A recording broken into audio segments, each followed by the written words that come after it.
la situation devient cauchemardesque pour M. Zelensky et ses alliés. On imaginait tout sauf ça, chères dames, chers messieurs, chères demoiselles. Le ministère de l'Intérieur russe, il n'est pas à sa première fois. Vous vous souvenez? Quand, à un moment donné, on a commencé à chercher les responsables de l'armée russe et même les responsables du Kremlin, parce qu'il faut dire que un bon nombre de généraux de l'armée russe sont placés effectivement sur la liste noire des Européens, et donc des Otaniens. Ils sont recherchés. Vous comprenez?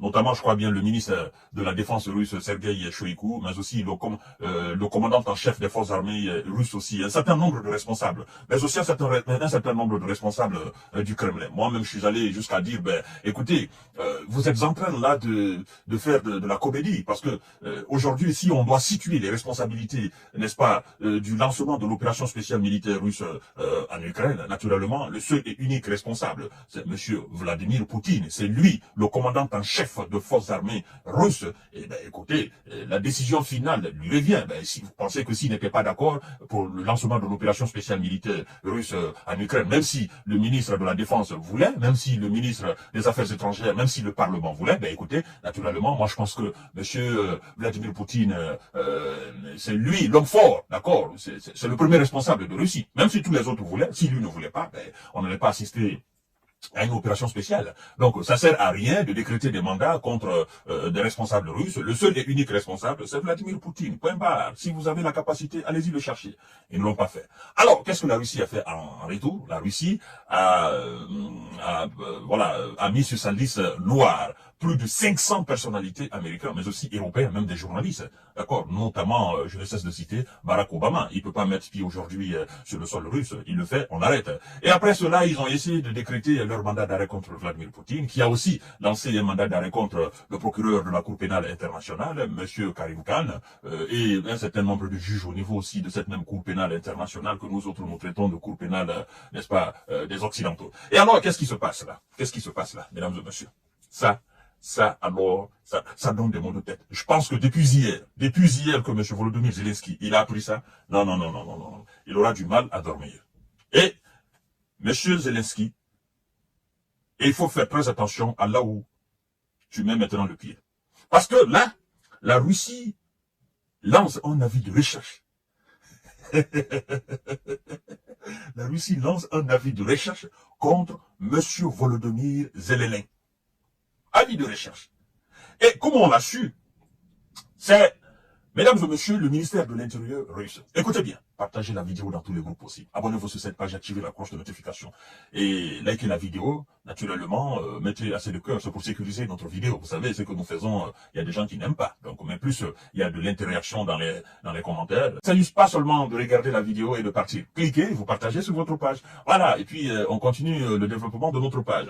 Alors, Zelensky est recherché par la Russie, mesdames et messieurs. Ah, ça fait couler assez d'encre. La Russie a lancé ce samedi un avis de recherche contre Monsieur le Président Volodymyr Zelensky. Selon une notice publiée sur le site du ministre de l'Intérieur, il est recherché en vertu d'un article du Code pénal, indique le texte sans préciser exactement, n'est-ce pas, de quoi il s'agit dans les profondeurs. Mais vous savez, je ne pense même pas que les Russes considèrent M. Zelensky comme un président. Je ne pense pas. Vous savez, à l'époque, je disais, la Russie, en réalité, sait de toutes les façons que même si elle arrêtait M. Volodymyr Zelensky, ça ne changerait pas grand-chose. Mais là, c'est le ministère de l'Intérieur russe. C'est fait par rapport à quoi? Vous savez qu'il y a eu un certain nombre d'actions que les Russes ont qualifiées d'actions de terreau de la part de l'armée russe sur le sol russe, et de l'armée ukrainienne sur le sol russe.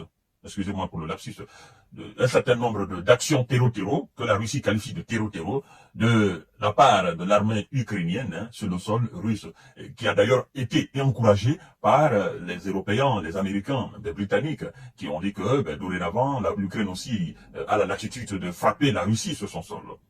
Et Ça, c'est premièrement. Deuxièmement, vous avez l'attaque sur cette grande salle de concert qu'on appelle Crocus Hall City. Après, donc, les enquêtes menées par les Russes, après l'arrestation de ces terreaux, ben, ils ont parlé, les terreaux ont parlé. Vous comprenez? Et je crois d'ailleurs qu'ils ont dénoncé le patron du service de renseignement ukrainien. Vous comprenez? Et la Russie a demandé, d'accord, disons maintenant aux autorités ukrainiennes, hein, de rapatrier leur chef, leur patron de renseignement ukrainien, c'est-à-dire le patron du renseignement de l'armée ukrainienne, je crois bien. N'est-ce pas? La Russie a demandé, mais je pense que les autorités ukrainiennes n'ont même pas, ils n'ont même pas regardé trop cette demande. Vous comprenez? Donc, je pense pour des Russes, cela constitue des infractions, n'est-ce pas? Voilà, des infractions de la loi russe. Et donc aujourd'hui, même s'ils n'ont pas donné les détails, mais je crois que dans les jours à venir, ils vont donner les détails, les raisons pour lesquelles, les raisons précises pour lesquelles, naturellement, M. Zelensky est recherché aujourd'hui par le ministère de l'Intérieur russe. Vous savez, quand la Russie vous recherche surtout dans de telles conditions, moi, le seul conseil que je peux donner à M. Zelensky, c'est de ne pas maintenant s'hasarder comme il a l'habitude de le faire. Ah non, j'étais à Kherson, j'étais au front, c'est de ne pas le faire. Parce que si on le met dessus, ben, écoutez, moi je pense que ça va être difficile. Parce que actuellement, vous n'êtes pas sans savoir que la majeure partie de l'armée ukrainienne ne partage pas la vision, n'est-ce pas, administrative de M. Volodymyr Zelensky. Sa conduite, les 90% de l'armée ukrainienne ne partagent pas. Donc eux, ils cherchent juste le bon moyen pour bondir. C'est-à-dire, ils cherchent juste une porte pour se débarrasser de lui. Et donc, si cette porte, elle est ouverte en Russie, je crois que Zelensky doit faire maintenant très attention. Parce que ses propres hommes n'hésiteront pas à créer les conditions de son arrestation même, que ça soit maintenant sur le sol ukrainien ou que ça soit sur un autre sol.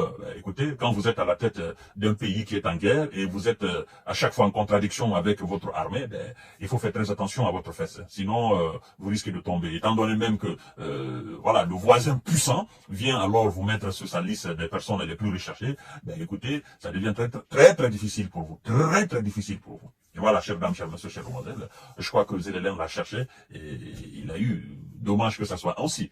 Vous comprenez? Et voilà, à tout à l'heure pour notre série d'informations de décortiquage. Maintenant, officiellement, M. Zelensky est sur la liste des personnes les plus recherchées en Russie, par le ministère de l'Intérieur russe. Voilà. Mesdames et messieurs, à tout à l'heure pour notre série d'informations de décortiquage. Partagez la vidéo dans tous les groupes possibles. Abonnez-vous sur cette page.